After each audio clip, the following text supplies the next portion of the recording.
Hi hello नमस्कार मित्रांनो. तर हुकुमाची राणी या मालिकेमध्ये घडतंय असं इंटरेस्टिंग.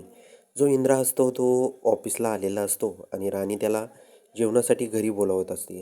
पण तेवढ्यात जी तनिष्का असते ती इंद्रजितला घरी जेवणासाठी बोलवत असते. पण तिकडून जी इंद्राची आई असते ती बोलत असते की इंद्रजित, आता तुला राणीच्या हुकुमावर नाही तर तनिक्षाच्या हुकुमावर नाचावं लागेल. त्यानंतर जी तनिक्षा असते ती त्यांच्या रूममध्ये जाते आणि ते जे किस केलेलं फडकं असतं म्हणजे कापड असतं त्याच्यावर ते फोटो काढते आणि इंद्रजितला पाठवते.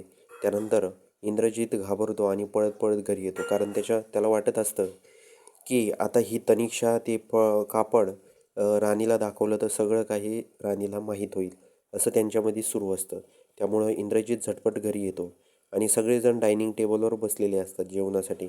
तेवढ्यात इंद्रजित जो असतो तो मोठ्याने ओरडतो आणि बोलतो की राणी राणी. त्यानंतर तनिक्षा त्याच्याकडं पाहून हसते आणि असं सगळं काही होतं. आता बघूया येणाऱ्या पुढील एपिसोडमध्ये काय इंटरेस्टिंग घडतंय.